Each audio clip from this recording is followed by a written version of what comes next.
Welcome to this explainer. Today, we're going to be mapping out a really fascinating human journey.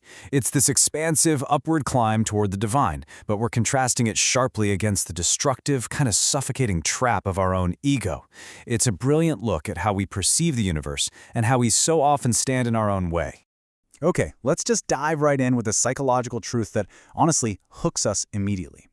Before we even try to look outward at the cosmos, we absolutely have to recognize that our internal state dictates our reality. I mean, we spend so much time looking for the source of our problems out there in the world, completely missing the fact that the friction starts right here, inside of us. To really grasp this, our source text builds a conceptual ladder.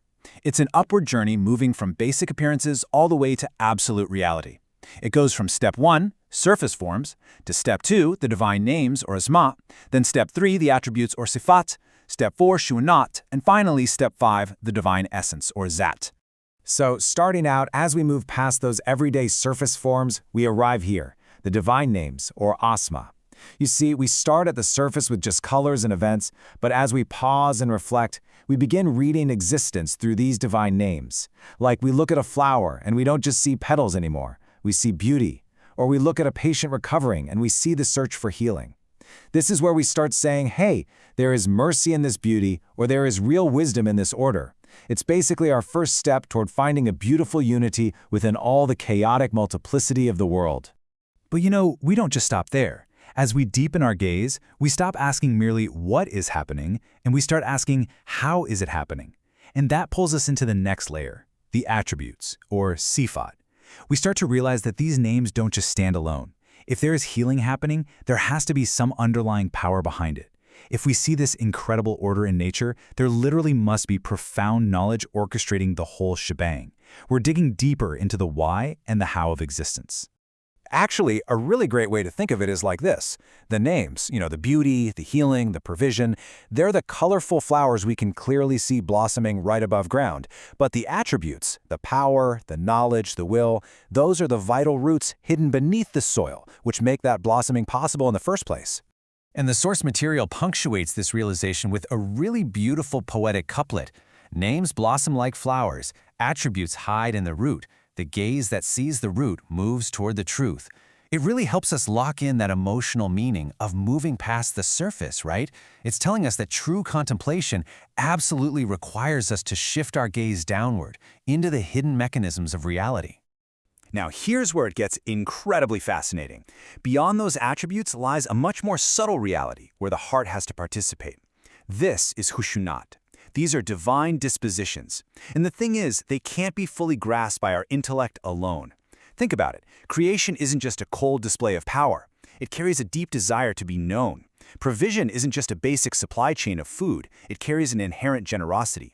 Forgiveness isn't just a legal pardon. It carries immense, heartfelt mercy. These are realities you have to feel.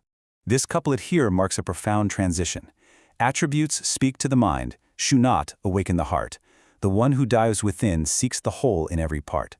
You see, up until this point, our brain was doing all the heavy lifting, analyzing the power and knowledge behind the universe.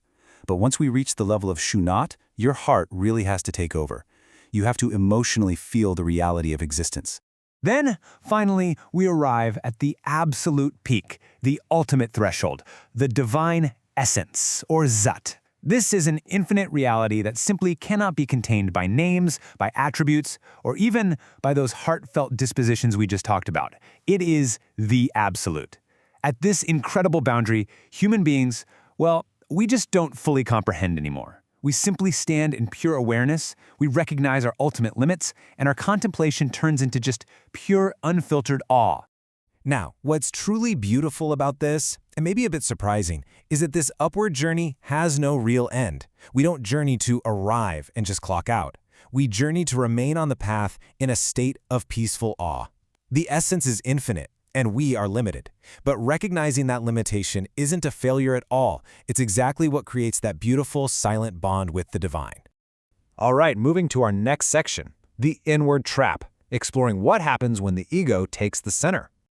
So, we've just mapped out this incredibly expansive, beautiful journey. But what happens when we stop looking upward at the infinite and start looking strictly inward at ourselves? We meet the inne, or the ego, which is attached to the self, the nafs.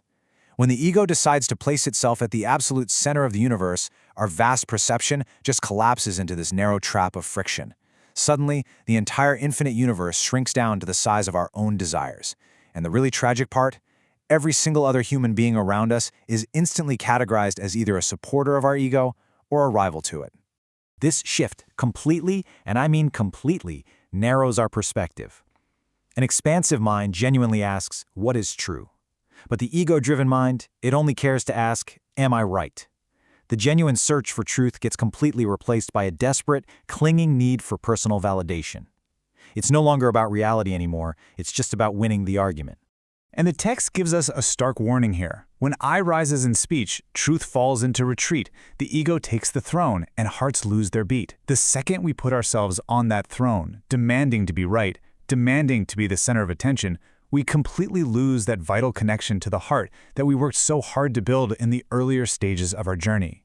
Let's zoom in a bit closer on this in our next section, the test of love, and how the ego operates in the family. We often experience this exact friction right at home. I mean, we've all been there, right?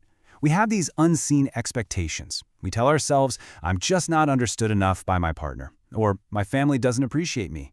But the text reveals the blunt reality beneath that complaint.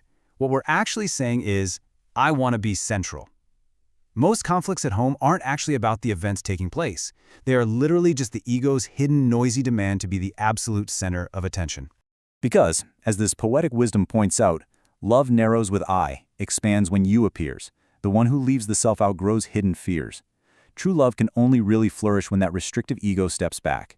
You simply cannot have a profound, loving connection in your family if your ego is taking up all the oxygen in the room. Leaving the self behind is the only real way to outgrow the fears and conflicts that plague our closest relationships. Expanding outward once more, let's look at from self to society, ego in civilization. We really have to look at how this internal friction scales up to impact entire civilizations, because societies basically take one of two distinct paths. On one hand, if you have a society where the ego dominates, where everyone is obsessed with am I right instead of what is true, that society fractures and ultimately leaves behind ruins.